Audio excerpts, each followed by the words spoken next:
Okay, good morning, everybody. And you're very welcome to the, with all the modesty, the best, most interesting panel of this 2026 CPDP edition. And it's really interesting because we're going to discuss a topic that has not yet been discussed in conferences. In Venice only, in the previous panel. And as a matter of fact, we're going to discuss the topic of the protection of our interactions with all these chatbots. We all use ChatGPT, Claude, Gemini, and all friends.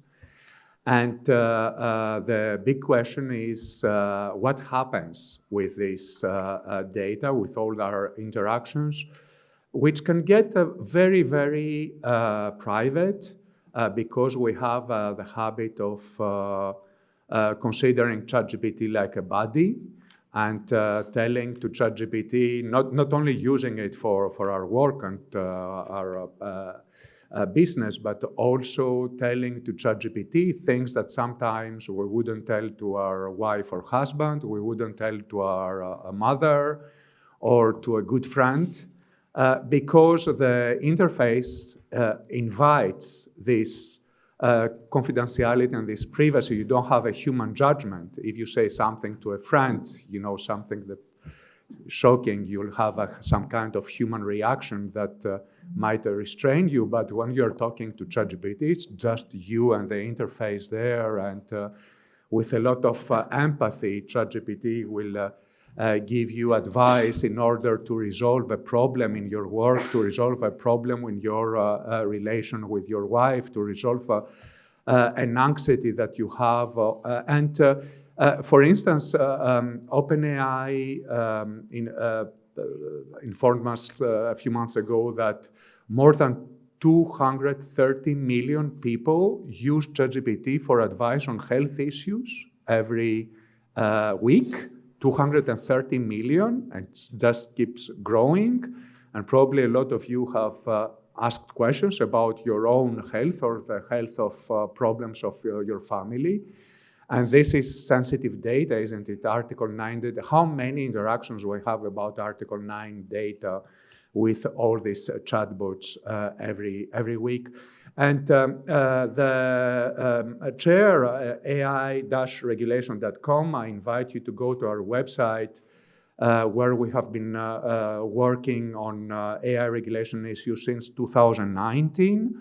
And within the context of the Multidisciplinary Institute of Artificial Intelligence in Grenoble, we were the first to start working on all these issues concerning the GDPR and AI long time ago.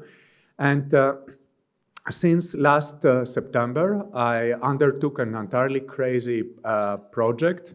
And I'm very happy that summertime is coming to get some good rest because of the limits of burnout. And this project was precisely to work on these issues of confidentiality of chatbots, of consumer AI, and I compared the privacy policies and all the announcements and also the interfaces of 5 major chatbots, the 5 most used chatbots, namely Claude, ChatGPT, Gemini, Grok, and DeepSeek for a Chinese chatbot. And I tried to find out in the first part of the study already published, first of all, how the data controller is using the data. And I found a lot of interesting things concerning the use of our interactions, which, as a matter of fact, are used per default for training, for instance, with all these 5 chatbots. Of course, you can opt out, but not really with all of them. For instance, with Gemini, if you want to opt out, you cannot have the history of the conversations. And me, I want to be able to go back to the conversations and continue the conversation about a specific issue. So in order to be able to do this with Gemini, for instance, you have to accept training. Otherwise, you cannot opt out. And there are some other funny things that I found. For instance, in ChatGPT, you're very happy with the response sometimes, and you click thumbs up. If you click thumbs up with ChatGPT or Grok, Then even if you have opted out, this will, the thumbs up that you clicked or the thumbs down because you're not happy, this will save the whole thread, not only the specific interaction, but this will override your opt-out options and will send for training all this discussion that you had with ChatGPT. They're doing human review, and we don't know how much. You know, Gemini tells you, by the way, don't put anything here that you don't want people to read. They're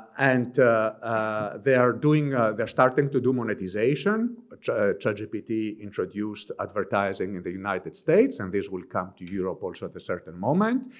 And they are also doing a lot of operational sharing. Of course, they don't sell your data, which is a very good thing, but they are doing so much operational sharing with so many. And in Europe, we're very fortunate to have the GDPR and all the data processor provisions, but this is not the case, for instance, in the United States, and there still, my study identified a lot of risk.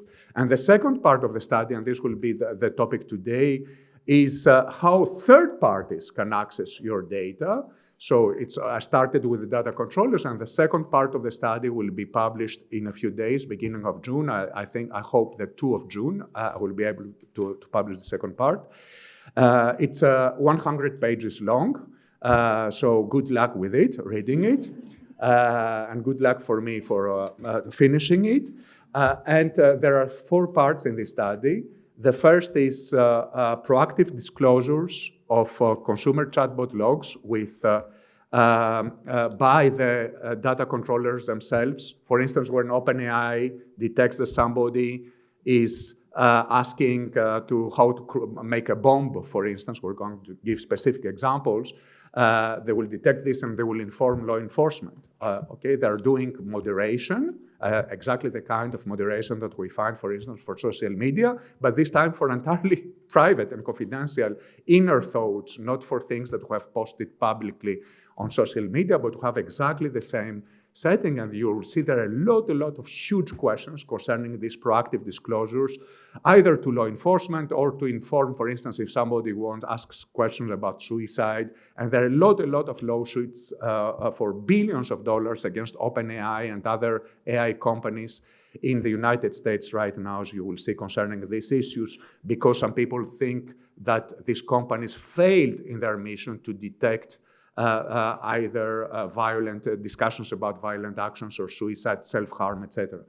The second issue is that law enforcement and intelligence agencies have an increasingly huge appetite for all these interactions. So they make requests, and all these companies started to do transparency reports. And it's very interesting because, for instance, ChatGPT received the first request for reverse prompts, which means to ask OpenAI to search who asked this question, this specific prompt, in order to identify the person. And you can imagine that if this is accepted widely, this could lead to huge surveillance. You know, all the people who discussed this issue, for instance, disclosures, all these people who discussed this issue. So there are a lot of issues there. And the third part of my study is about discovery. For instance, the most famous case, but there are a lot of other cases, is the famous case of the New York Times against OpenAI, where a judge asked OpenAI to disclose the entire interactions of 108 million users with ChatGPT. You might be among them, in order to prove that ChatGPT was doing violations of copyright and was going behind the New York Times and other editors' paywall in order to give information about the articles that were published there. And OpenAI used the privacy argument, saying, no, we cannot do this. It's a nightmare for privacy. And this has not been accepted by the court for reasons that I also explain in my paper that we're going to discuss there. And then, of course, fourth, you have the cybersecurity risks, because imagine what happens if bad actors get access to all this data. So this will be the second part. Today, we're going to do this great discussion. I have an entirely fantastic panel, precisely, which combines academics, think tanks, practicing lawyers, and regulators. And we're going to do this discussion about the second part in 4 different rounds. First of all, we're going to ask a general question about is the GDPR adequate in order to respond to this kind of problems concerning the protection of our chatbot conversations. The second will be precisely to turn to the discovery issue, which, because now lawyers, the first thing that they will try to target is the interaction of the adversing party with ChatGPT in order to use it as a proof against this party. The third is proactive disclosures, precisely, and the comparison with what's going on for social media. And the fourth will be privacy by design developments concerning these issues.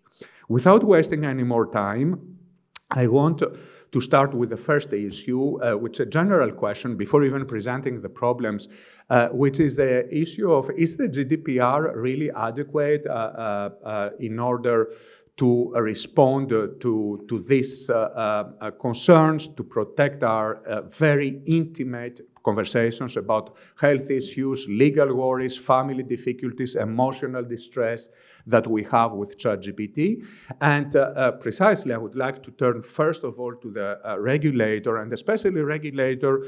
The ICO has been playing really a leading role concerning both the issue of training of LLMs with data found on the internet and web scraping, but also the ICO has been one of the first regulators to articulate a regulatory approach to AI agents. And you understand that we have here, it's a little bit AI agents, it's the extension of this debate, because all these things are combined now and will be more and more combined with AI agents. And I would like to ask Declan whether you think that the GDPR is adequate and our legal rules that we have are adequate in order to protect the confidentiality of chatbots. And an additional question that I would like to ask is that we see that, I'm sorry to say this, but the regulators all over Europe are very much still turned on the past, on the training of LLMs with internet data, and we still see guidance, despite the DPP guidance, we still see guidance coming,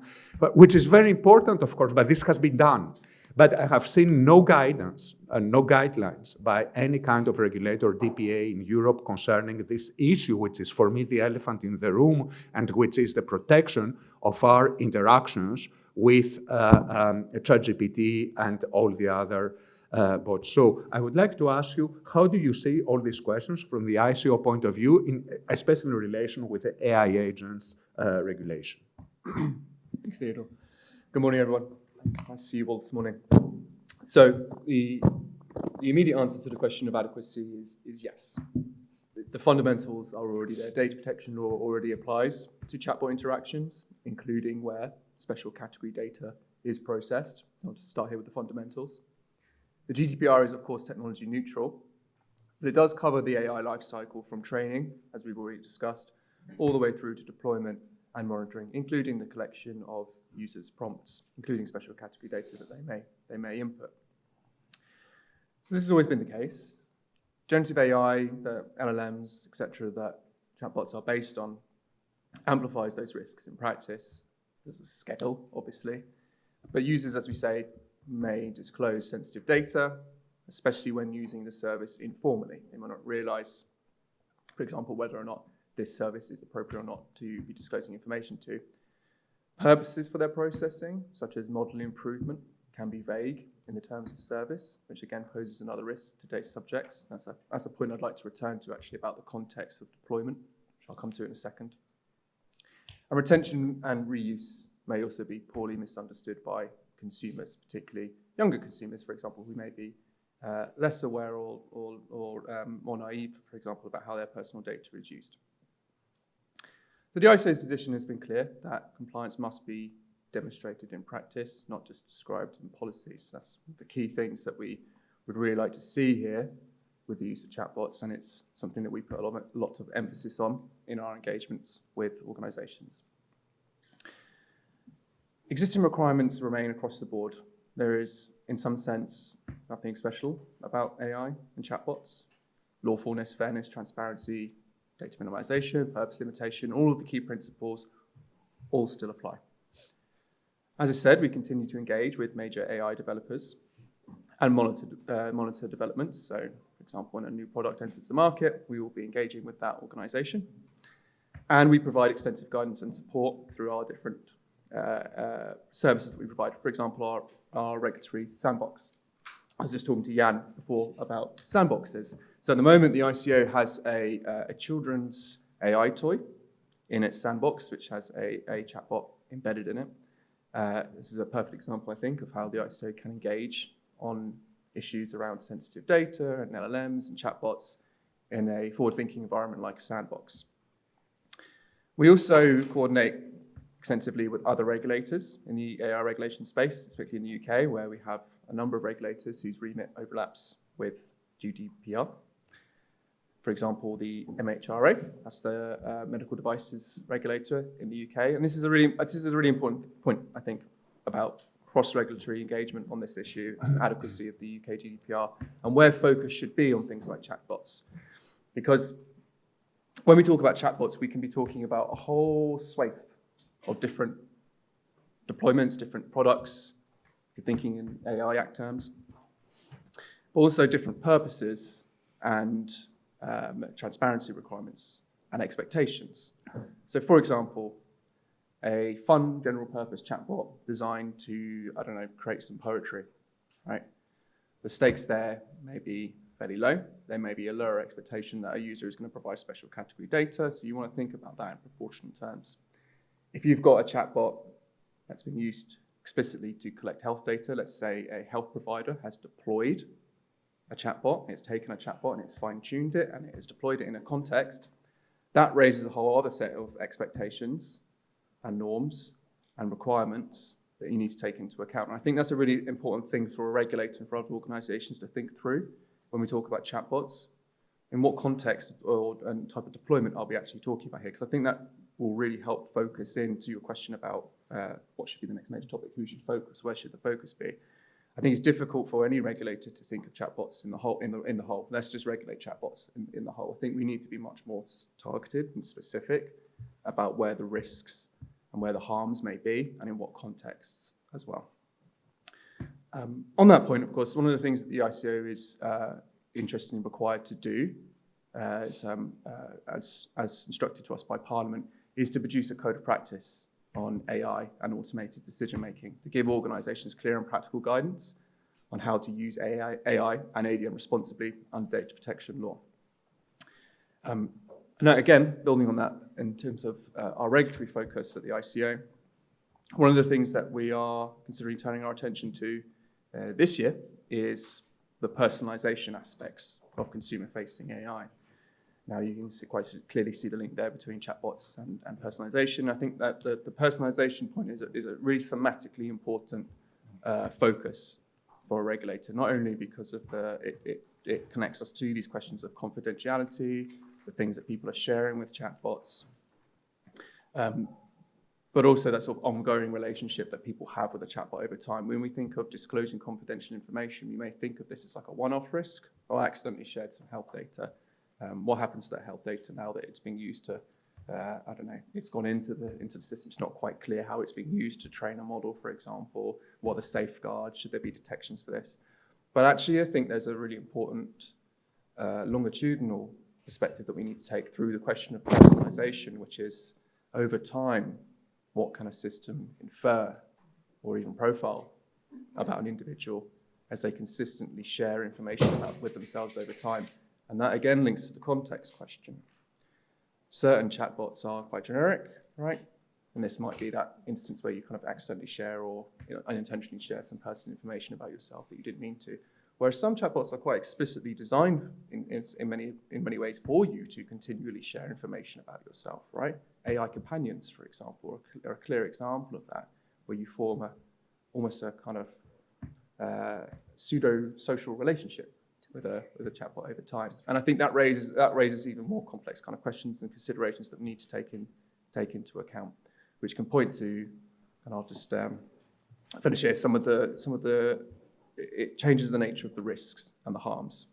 So advertising and profiling, for example, really key point.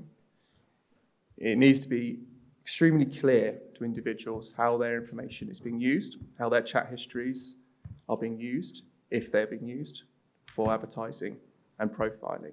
Now, a series of ad hoc prompts. The way I use AI, for example, is often a bit like I was talking to my colleague Kieran Vallis, who's in the audience, former colleague, sorry, I should say, yesterday. It's about how I kind of use it like a search engine, right? Just kind of started to put search engine type queries into chatbots to get answers. And that's quite an ad hoc, casual usage of a chatbot, right? And that is very different, let's say, to a persistent, consistent relationship that I might form with an AI companion or assistant or an agent over time.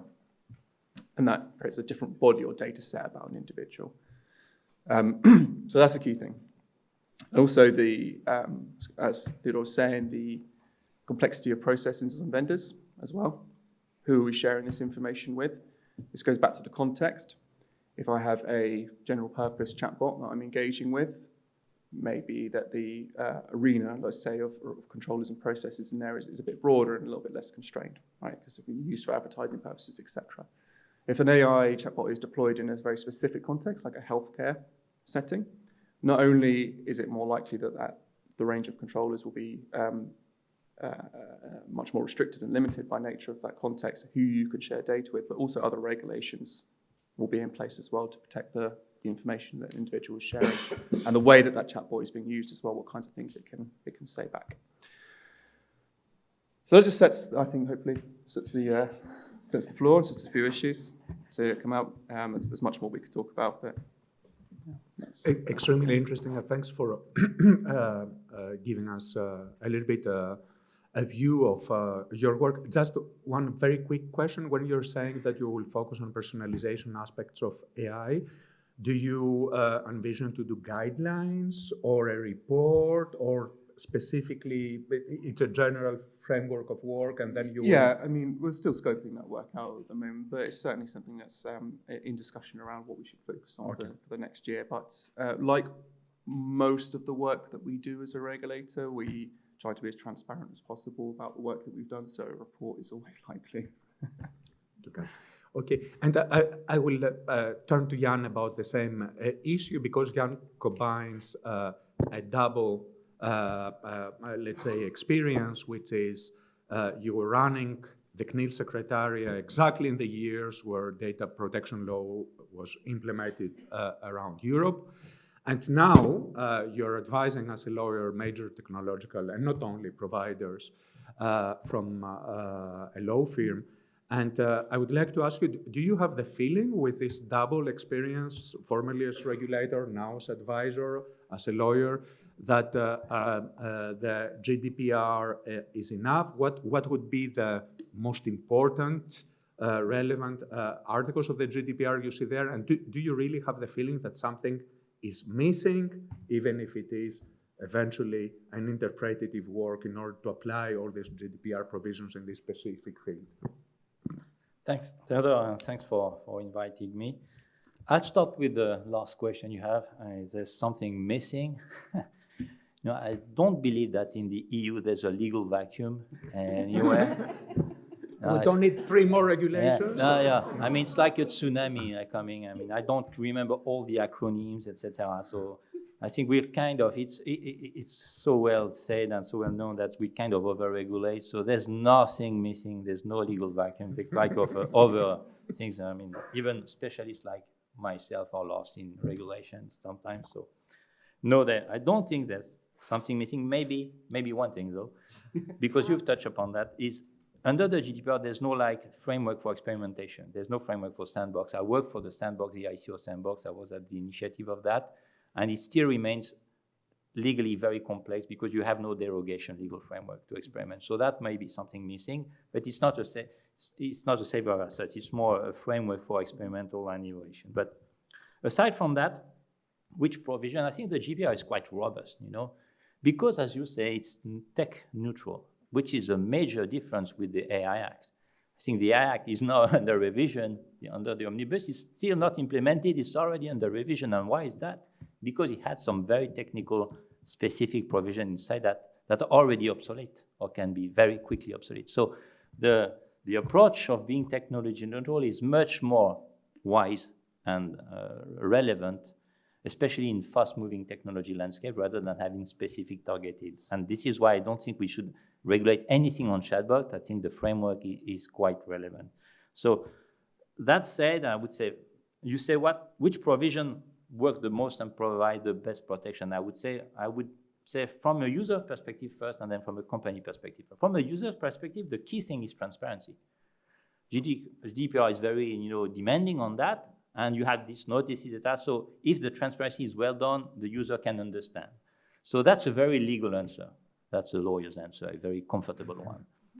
In practice, the issue is not a legal one, it's education. It's understanding what you use. People are lost in translation and lost in AI too. I mean, they use it like it's fancy, it's a new tool, but they don't get the consequences you've described. But it's not a legal issue, it's a awareness, educational. So it's not the issue of the lawyers, it's not only the issue of companies and regulators, it's a global issue, education. Our teachers train on that. No, other parents are able to have a discussion with the kids on that. Maybe they're going to ask the chat to trigger the discussion. So I think this is really, for me, what is missing, but it's a long-term issue, but it's not a legal form. So that, from a user's perspective, I think is quite okay. From a controller perspective, the company perspective, there are some key issues in this one.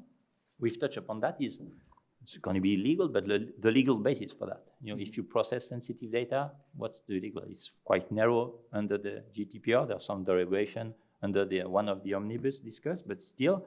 And you refer to that, Theodore, about the legitimate interest for trainings. This is solved, but that was not an easy one. So companies have to be accountable on what ground they process that, etc. So that's the first thing that is related to the purpose, and these things has to be made transparent for the user. So everything is quite consistent here. Second thing is much more difficult is proportionality. AI by design unproportionate technology. The conflict in terms of principle is obvious. It's not new, but it's an issue because the principle is still there, especially on the training phase, if you use this data on the training phase. So data minimization is key. And the last thing I would say, is security by design. It's not privacy, it's security by design, because all this data there might be already, and there will be leaks, there will be breaches, and this will be critical. So I think that for LLM and for AI providers, the really security by design is even more important today and in the future than it was in the past, especially in light of AI agent and this autonomous decision, and in light also of monetization, because you've touched upon that. This is not already here, but this will come, and monetization, match with personalization is very efficient, but very intrusive potentially. So it has to be very well designed from the beginning. If it's poorly designed, the consequences will be detrimental to people. So I think this is what I would say from the company perspective. Thanks a lot. And talking about proportionality will bring us to the second round of this panel about the discovery and chatbot logs. And I would like to turn to Natasha, who beyond being a leading member of SIPO, in a previous life has done a lot of discovery and has headed, if I'm not wrong, the European Discovery Group at clearly Gottlieb, and you chaired also the Sedona Conference Working Group 6 on international discovery for many years. And I would like, you're the best person to talk to us a little bit, first of all, starting, of course, with the New York Times versus OpenAI litigation, where they have been obliged to produce the interaction, 108 million interaction with ChatGPT, so that the New York lawyers, also their subcontractors, etc., more than 50 persons, under a protective order, of course, but we have seen that all OpenAI privacy defenses have failed. And I would like to ask you, do you think, watching this case, that we should treat chatbot interactions in the same way as we treat ordinary office documents that we're obliged, and other documents, data that in the US we're obliged to produce under discovery? or there is something categorically different about these very confined, confident conversations with chatbots. And especially I see in my study that beyond this case, we have plenty of other cases. I have found a lot of fields where we have a discovery request for chatbot conversations in order to prove all kinds of things. And I mean, well, we could imagine even for divorce things, where we could start targeting the conversations of the other person. And I have found a lot of fields where we have discovery issues. So I would like to ask you, how do you see things? And especially going back to proportionality, your working group at the Sedona conference has developed principles concerning international discovery, including precisely proportionality and reasonableness. And I would like to ask you, how do you think that this applies in this field, especially when we're talking about disclosures of the conversations of millions of people, intimate disclosure of chatbots? Yes, thank you, Theodore. Thank you for having me and bringing me back to my old life. I feel like I've come full circle now.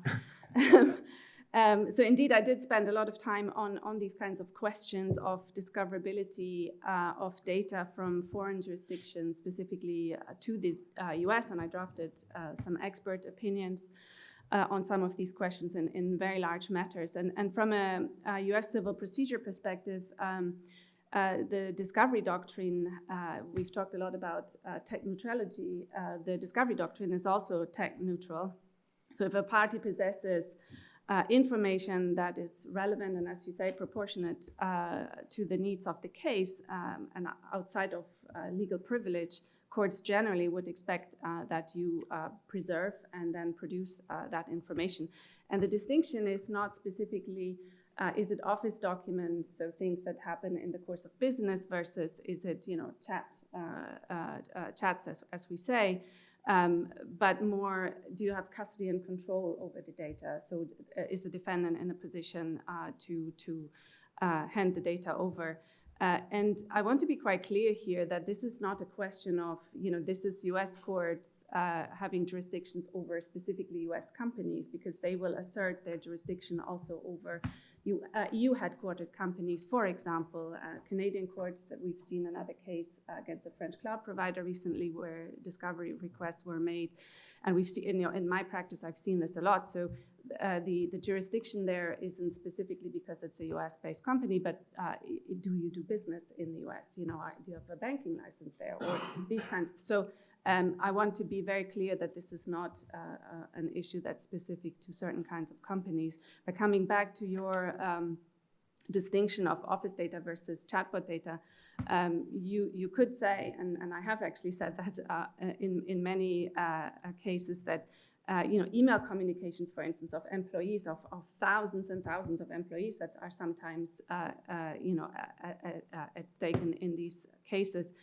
The individual employee doesn't also have any stakes in these proceedings necessarily. So it's a similar case. And emails nowadays, you all know this, you will often, maybe write even on your work email quickly to your doctor or your spouse.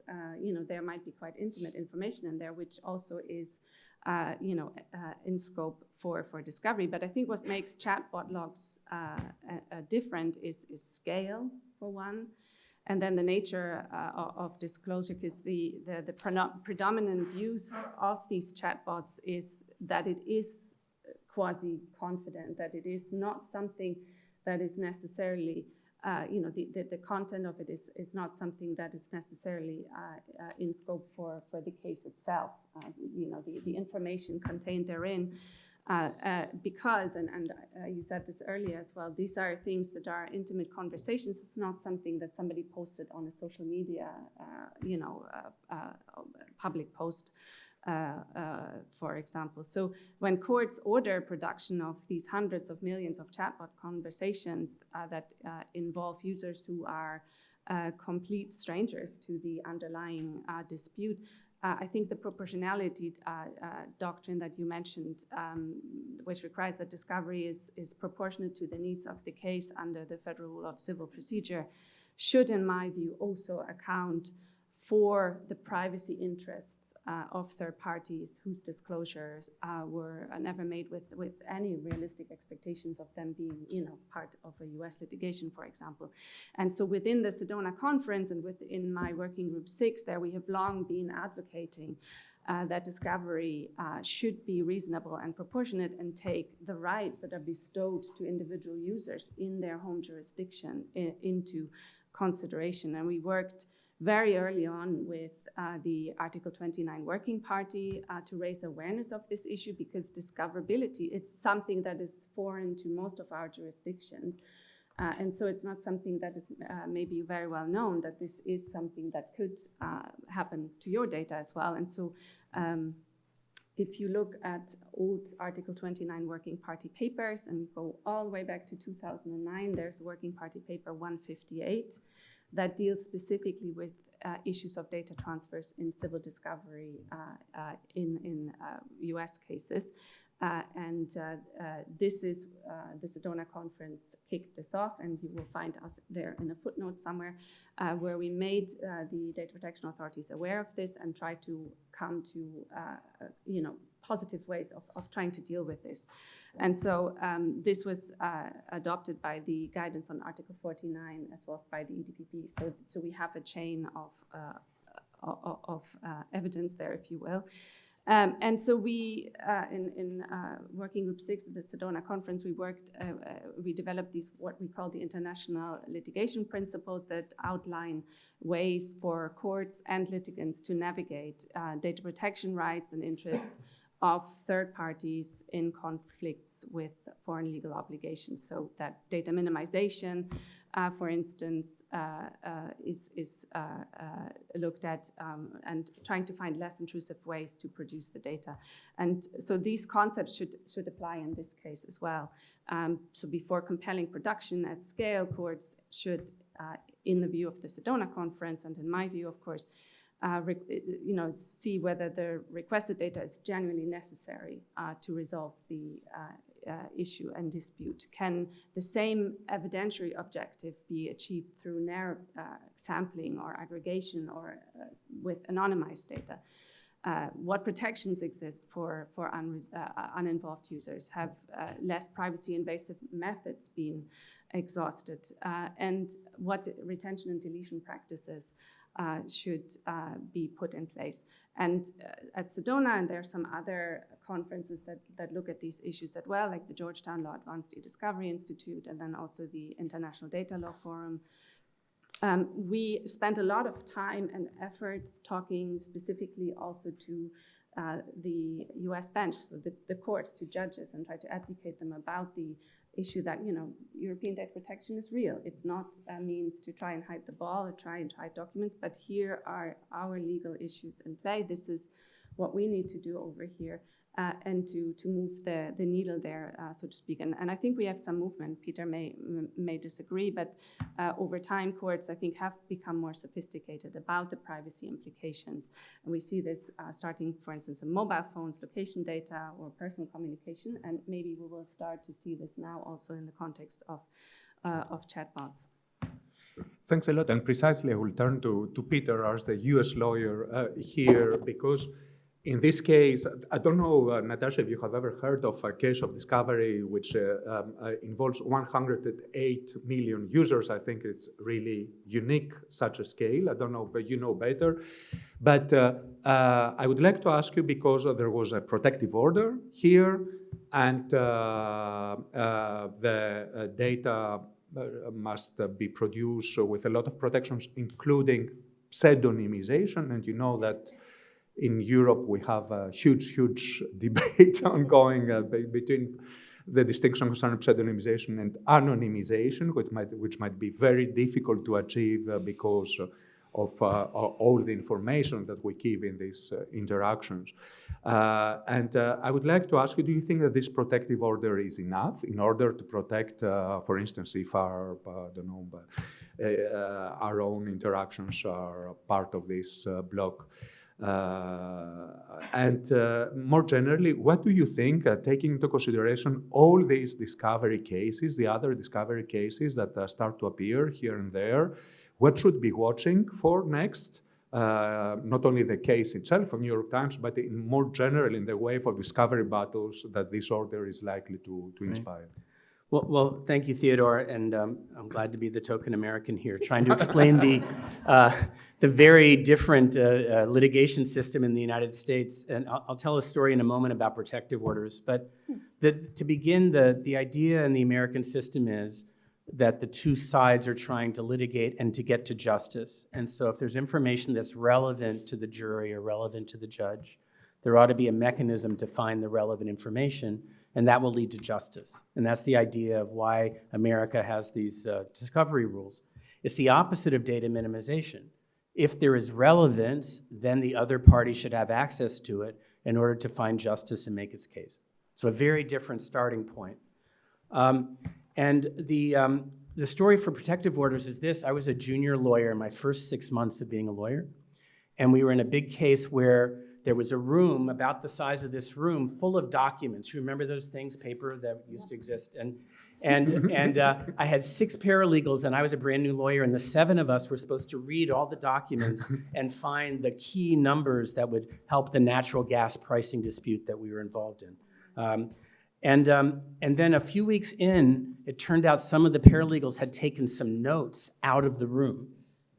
You see Natasha's response to that? Oh my God. And the other side found it out, and then we had a penalty, we had a sanctions hearing, very serious, under oath, where you had to swear what you took out of the room, what you didn't take out of the room, possible loss of bar license, possible thousands of dollars in fees, the paralegals might get fired. And the thing to point out here is, why would anybody follow a protective order? And the reason is the other party's trying to kill you and beat you in the litigation and will do anything to get the judge angry at you.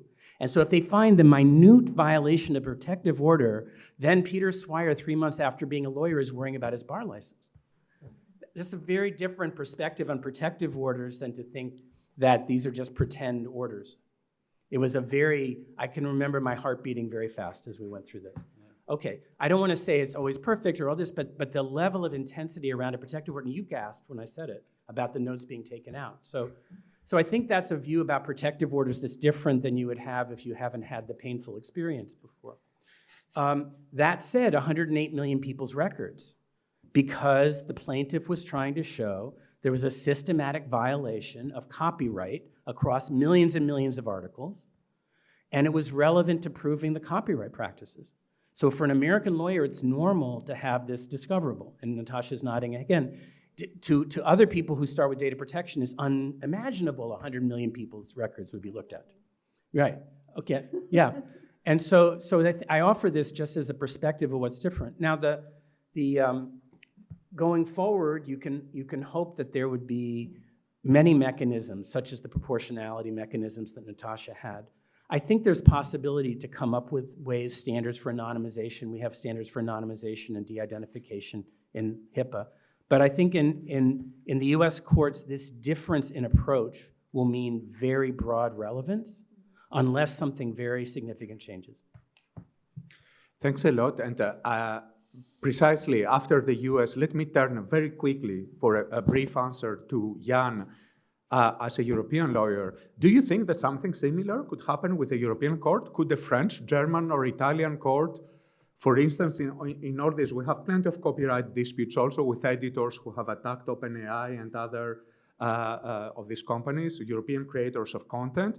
Could they similarly request millions of our interactions with the chatbots in order to prove that there was a violation of access to, I don't know, Le Monde or Libération or whatever?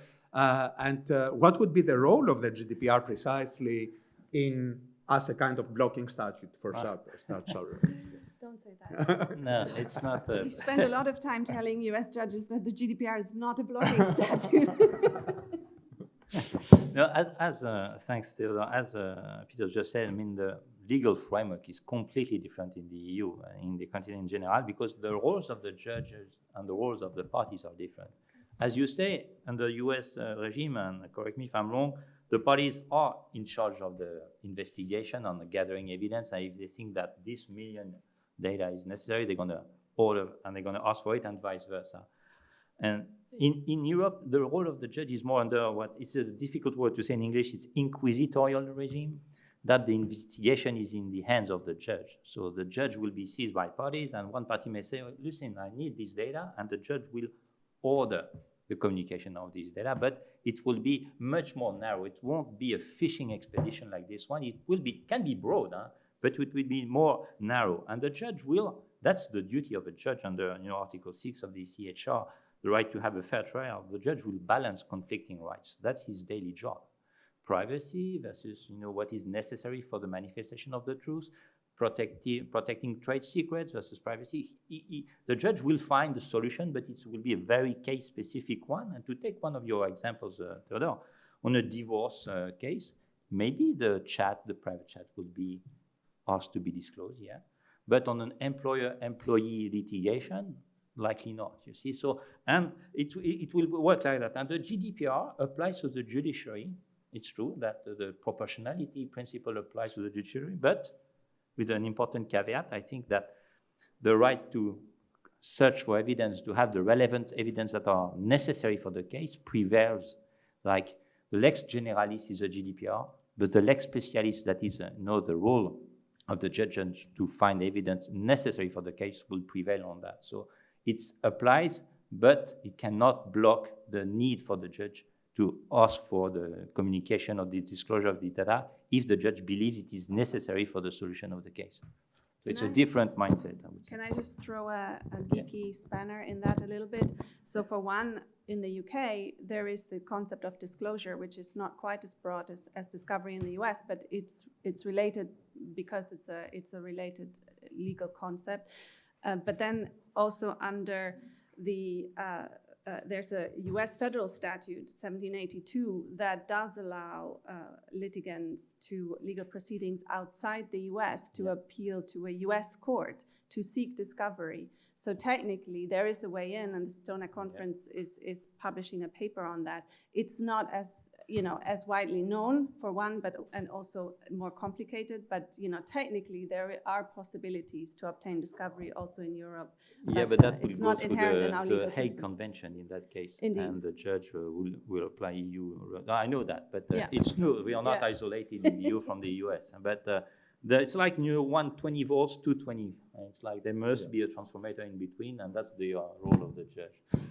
So when we talk about discovery, of course, the question of an AI privilege comes. You know that Sam Altman, precisely inspired by the litigation concerning the New York Times, pleaded a few months ago for the creation of an AI privilege. We don't have the time to discuss this extensively, but we have a webinar the 10th of June on this, and I invite all of you to participate about this. But I just wanted to mention here a very interesting case, United States versus Hepner, decided just 3 months ago, where a court issues an important decision. In this case, the defendant, who was facing a fraud prosecution, had used Claude. Together with his lawyers, he hired his lawyers and had used Claude for legal advice. And he was sharing the legal advice with his lawyers, who introduced it in the arguments. But then, as a matter of fact, the FBI did a search in his house and took his computer and found all the interactions with Claude and used it as an evidence against him. And the guy said, no, this is protected, this is legal privilege because I used it simultaneously with my lawyers. And the court disagreed with this, said no, it's not the same thing as discussing with your lawyers. There is no privilege, there is no protection. And the reasoning was that the user had no reasonable expectation of confidentiality when interacting with a chatbot, contrary to what he was doing with his lawyers. And the chatbot was not a person acting at counsel's direction. So I would like to ask you quickly, there are other cases which go against this. We have started to have a real case law, but this was a very famous case. What do you think about this decision? And I don't know if there are any reactions. I can make a quick thing. So if you use a AI that's just the general purpose AI like consumers use, you know that the questions and the answers are going to be used for training. At that point, the legal privilege is gone. It's simple. So it's not going to be attorney-client privilege. Now, what happens, one of my former students has a company, an AI company, just to keep all the documents legally privileged. but it has to be built with all the architecture. If the architecture doesn't exist, the privilege is gone. I mean, it's interesting because here in jurisdictions where these broad discovery obligations don't exist, we also have a much more limited understanding of legal privilege. So, there was a shock that went through the American legal community when there were don raids on, German law firms, for instance, because at that point, privilege hadn't attached yet. So it's a very different concept, a very different understanding. And for instance, having it in a different company, we've also had e-discovery vendors raided here because, there was a question of whether they acted at behest of counsel and whether that remains privileged. So, and to your point, we all use Google Translate and have done for years. And I spend a lot of time telling young lawyers, do not put any information that comes from documents. You are in like looking at all these documents, do not put this into Google Translate because, as Peter says, this goes out in the ether, you broke privilege, and that's very costly to your clients. So the problem isn't a new one, but there are ways to protect that, and perhaps one is that we will eventually see applications that are specific to, for instance, legal tech, where we say, here's a chatbot that's by a law firm that allows you to, play out your, you can ask it questions. It's not, a lawyer per se, but it's trained based on our knowledge. So, it's an ethical question because privilege exists because of the relationship you have to your attorney. But as this continues, and as people also, we have to consider this under access to justice considerations. Maybe you can't afford the highfalutin lawyer. We are very expensive. Are there other ways in which we can adapt this? Thanks, and we're going to come also back to privacy by design and these issues in the fourth round. But before this, we have the very important question, third round, proactive disclosures, which raises the issue, what should these data controllers do proactively on their own initiative when they detect signals of serious harms in a user's conversations? And in my study, I examine a lot of cases which have given also rise to several $billion lawsuits in the United States. But let me just mention two. The first is the Tumblr Reach case in Canada, in which a person used ChatGPT in order to express intentions of violence directed at others in a small community in Canada. And the complainants, finally he took a gun and he killed 12 persons, and the complaint says that the OpenAI safety classifiers failed because they detected the relevant signals, and there was a discussion between 12 OpenAI employers. But finally, OpenAI suspended the account, but decided not to refer it to law enforcement. And they considered that this failure to refer was the reason that we had this attack finally by this perpetrator. And then there was another case, Adam Ray's case, where the parents of a 16-year-old who died by suicide said that he had extended conversations about suicide with a chatbot, and the OpenAI failed to forward the user towards crisis resources and to alert eventually the authorities or the parents. And the chatbot engaged with the user's sedation in ways the family argues were harmful and led to this outcome. So these two cases raise this big question. Are chatbot providers obliged to do surveillance of all our chats in order to detect eventually harmful outcomes that might come from this? And we find very much, the moderation issue that we find, for social media, for instance. But social media, it's public disclosures. It's not confident things. When I come back after a hard day's work and I say to my wife, I want to kill my boss, give me a gun, my wife will not refer me to the law enforcement. But if I say this to my buddy, which I trust more than my wife, which is the chatbot, if I say this to OpenAI, then am I going to have, in Strasbourg, this happened, a guy a few weeks ago ask, how can I get a gun to kill an agent of Mossad or CIA of the DGSI? And 2 hours later, the Raider broke his door and went there to arrest him. Finally, there were no charges, and he said I was just testing the system. But how do you do this? It works. It works very well. Yes, especially after Tumblr Ridge, OpenAI changed. They made a letter to the Canadian minister. Sam Altman apologized publicly. And they changed their moderation system in order to refer more easily. So the big question is, how do we deal with this problem without doing surveillance? And the first question I will ask is to Peter, because these cases and other cases raise the analog of what US law has long known as the Tarasov question, which is not known in Europe. If you can talk to us a little bit about this. I'll say it. So the Tarasov case, which is a California case, here's the facts. There's somebody who had a doctor, and patient is confidential. But it was a psychiatrist, which is even more confidential, because we think we have to be able to talk to the psychiatrist very honestly. The patient talked to the psychiatrist very honestly and convinced the doctor that he was going to kill somebody tomorrow. But the doctor said, confidentiality, I can't do anything. And then the murder happened the next day. And then there was a lawsuit. Is the doctor, the psychiatrist, responsible for the murder?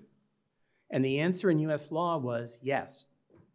That here, where there was such clear knowledge that the murder would happen tomorrow, there's a duty for the doctor to do something to prevent the murder. And so it's an area where there's the most privacy, psychiatric, but there's the most knowledge and harm, somebody died. And so at least in the extreme case where there's clear knowledge, US law has said there's a responsibility to prevent the death.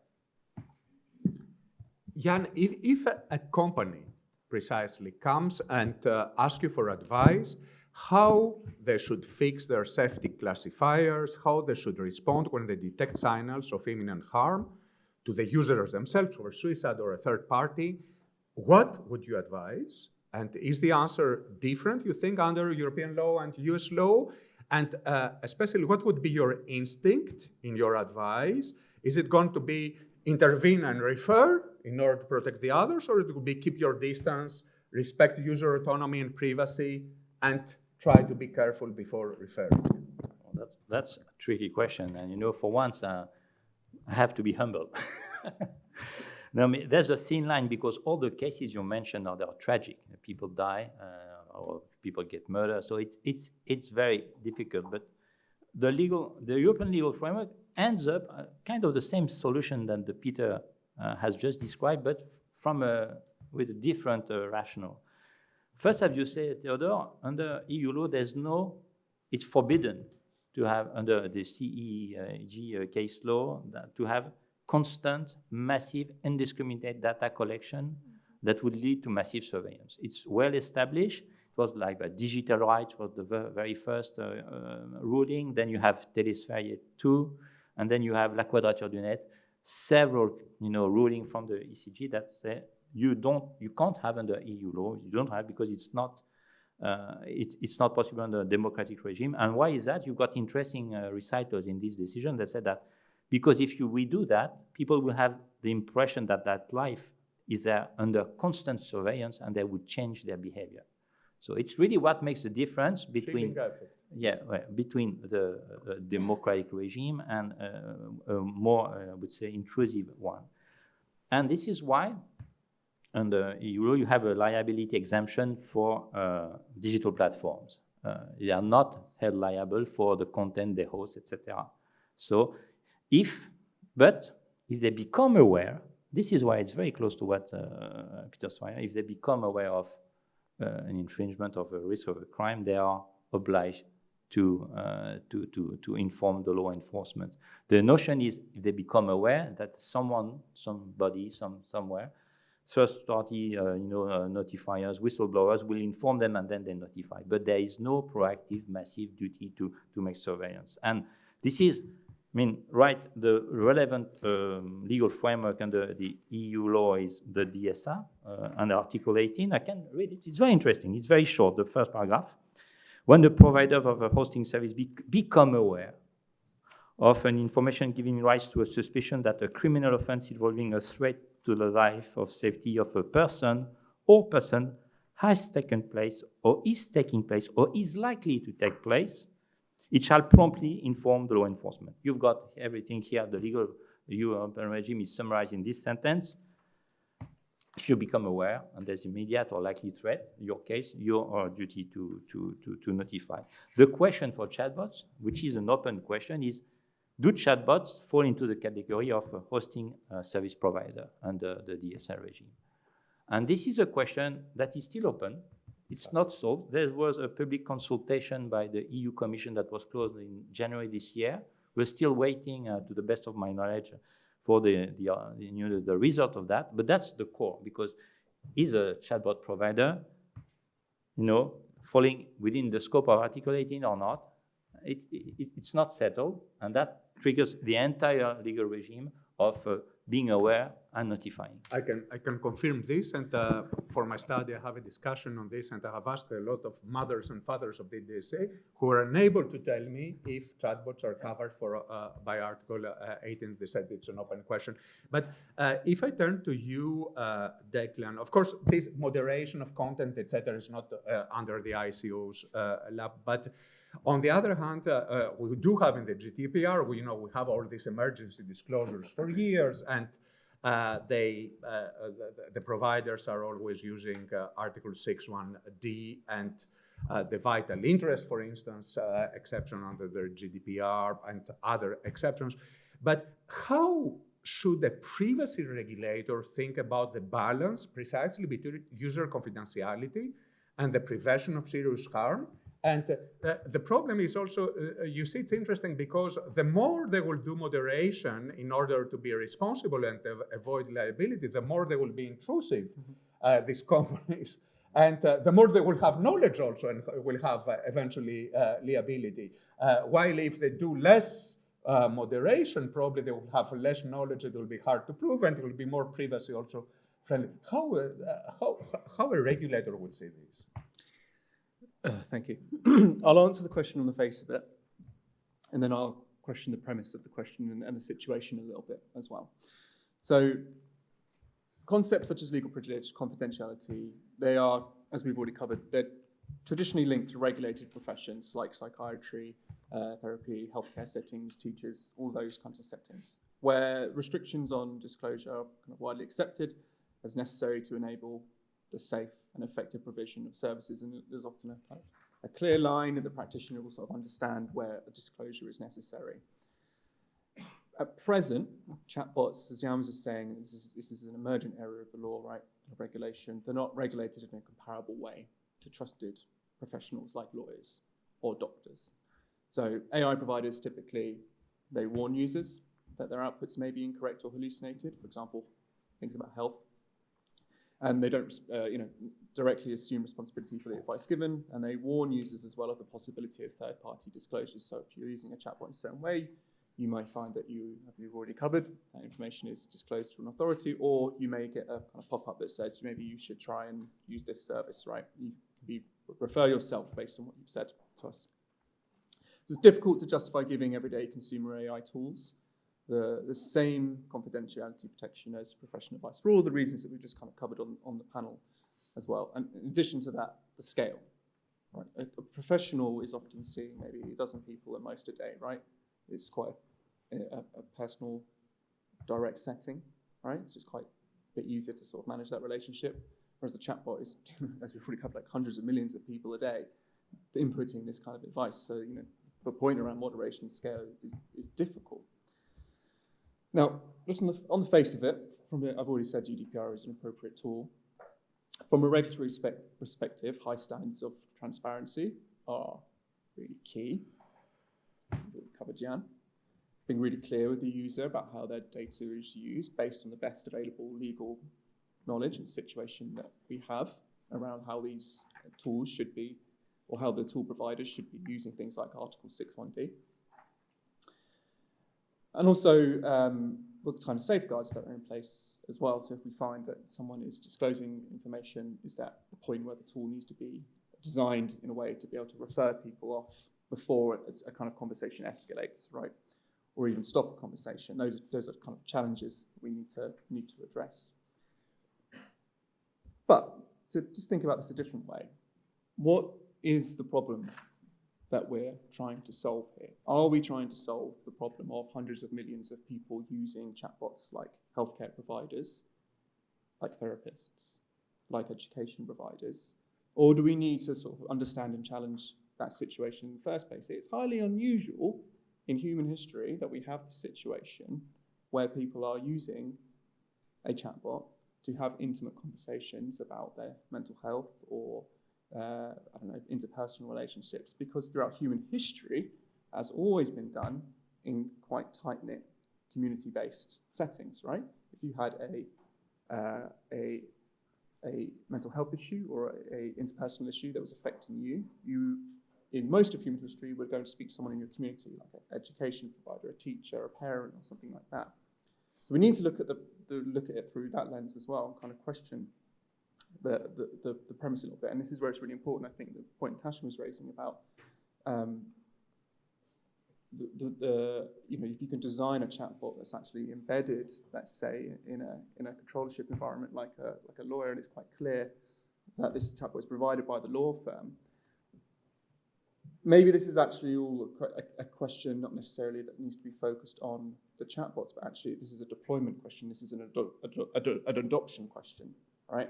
How are controllers, organizations who already have long-established rules and norms and regulations around what is appropriate to disclose and how that is disclosed, patient-doctor confidentiality, the kind of rules that govern therapy, the rules that teachers are governed by, right, and how they can refer potentially a student. Potentially, this is an adoption question where we need to think less about the decontextualized environment that people are engaging with these chatbots, and actually how do we bring chatbots into environments that are already well regulated, right? So how do law firms adopt chatbots in a way that users can engage with in a more stringent and kind of regulated environment? How do healthcare providers bring chatbots in and adopt chatbots in a way? How do education establishments do this?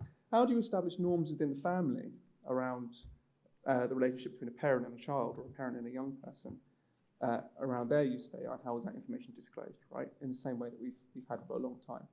So I think that's a challenge that we need to lay down really for everyone.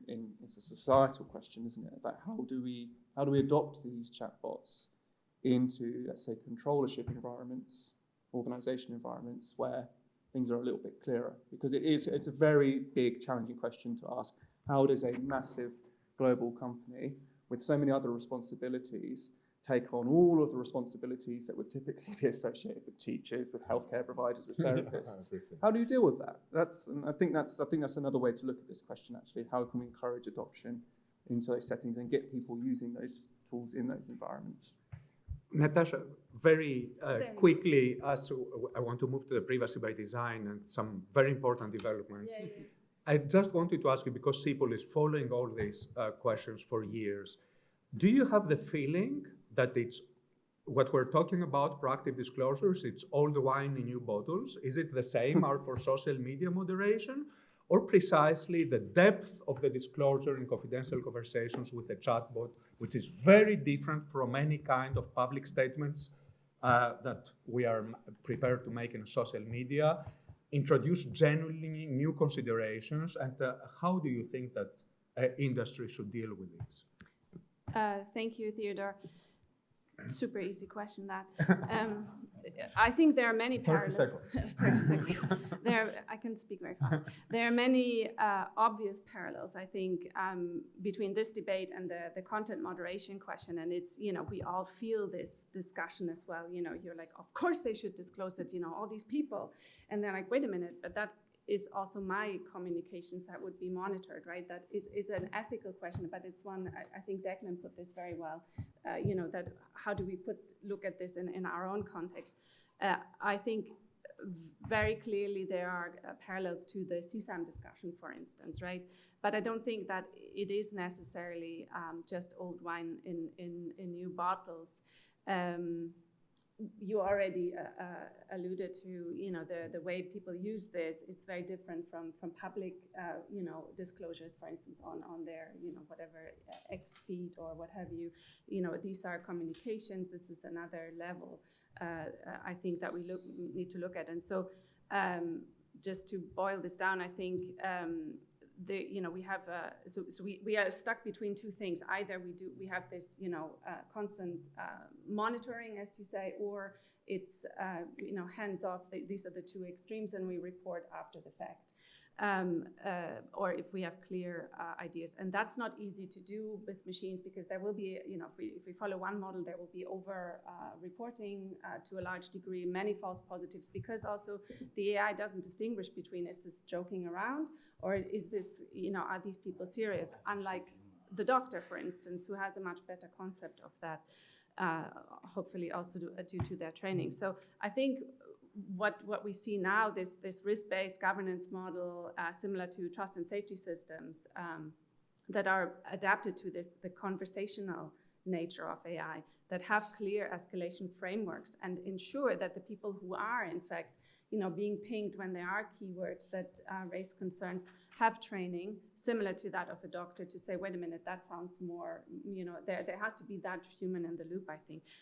In my view, that is the way forward, but I don't think this is something that industry can solve through their frameworks alone. You see, here we really see privacy law, platform governance, product liability, human rights, potentially civil discovery obligations. They all collide in one place. And industry, the providers, the companies, they're sitting between a lot of rocks and one hard place in this, right? They're either monitoring too little after the tragedy, or they're monitoring too much, depending on the viewpoint, when privacy concerns are raised or discovery demands are out there. So I think this is a field where AI raises new and interesting questions, which will keep all of us for a long time in shoes and handbags, I feel. Well, precisely, the last round of the arguments, Meta resolved this issue. You know what happened last week, exactly last Wednesday? They announced, that when you communicate on WhatsApp with a friend, it's end-to-end encrypted, and Meta cannot have access to this. And this has given rise to a lot of tensions with law enforcement people who ask them to introduce backdoors, and all this privacy, civil society, cybersecurity agencies, everybody refuses this idea. Well, Chatbot, now they have introduced a chatbot into WhatsApp, the little circle that you can use. And until now, this was not encrypted, which means even though you're in the WhatsApp environment, you have conversations with their chatbot, and this is not encrypted. But now they made it encrypted. They announced this. It will be deployed in the coming months, which means that Meta will not be able... 3 minutes left. Yes, okay. Wow. Meta will not be able to access these conversations with the chatbot. This will be encrypted, and this will resolve immediately the moderation problem, because they will have no knowledge, no liability, no obligation to refer. The problem is resolved. I would like to turn to Peter, with whom we co-authored, you can find it on AI Regulation.com, our article on this Meta announcement. I will ask 2 questions directly, because we don't have the time. When the provider cannot read the conversation, who provides safety? They are preserved from liability, but how is safety, accountability, and oversight will be ensured? And second, what do you think? You have written extensively, and you're about to publish an article also on the going dark and encryption debates. Do you think that the law enforcement will push back by saying, now everybody will be able to use, for instance, this encrypted chatbot in order to be able to ask for advice to do bad things? How do you think this will evolve?